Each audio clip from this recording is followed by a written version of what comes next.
श्रीमद्भागवतं पञ्चमस्कन्धः अध चतुर्विंशोऽध्यायः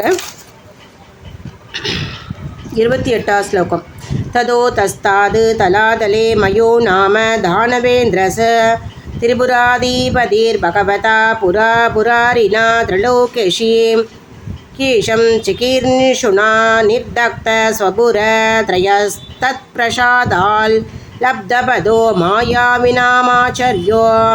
महादेवेन परिरक्षितो विगत सुदर्शन भयो महीयते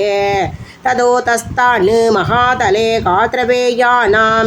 सर्वाणां नैकशिरसां क्रोधवशो नाम गणकुक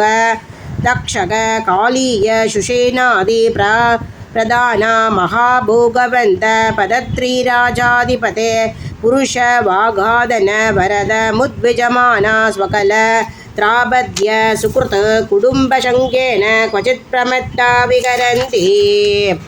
तदोतस्ताद् रसातले दैतेय दानवा वनयो नाम निवादकवचा कालेय हिरण्यपुरवासिन इति विभुत प्रत्यनीका उद्बत्या महौजशो महासागशिनो भगवत सकललोकानुभावस्य हरेरेव तेजसा प्रतिगतबला बलेबा बिलेशया इव वसन्ति ये वै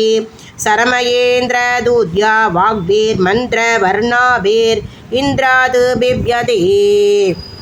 ततोतस्ताद् पादाले नाकलोकपदयो वासुकी प्रमुखा शङ्खकुलिका महाशङ्खस्वेद धनञ्जय धृतराष्ट्र शङ्खशूडकम्बलाश्वदर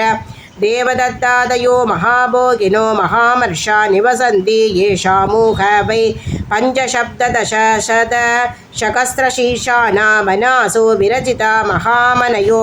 रोचिष्णव पादालविवरति तिमिरनिकरा स्वरोचिषा विदमन्ति इति श्रीमद्भागवत महापुराणे पञ्चमस्कन्धे पारमहंस्यां संहितायां राग्वादिस्थिति प्लवसर्ग मद्गाथा निरूपणं नाम चतुर्विंशोऽध्यायः। श्रीहरये नमः श्रीहरये नमः श्रीहरये नमः। गोपिका जीवनस्मरणं गोविन्द गोविन्द सद्गुरुनाथ महाराज की जय।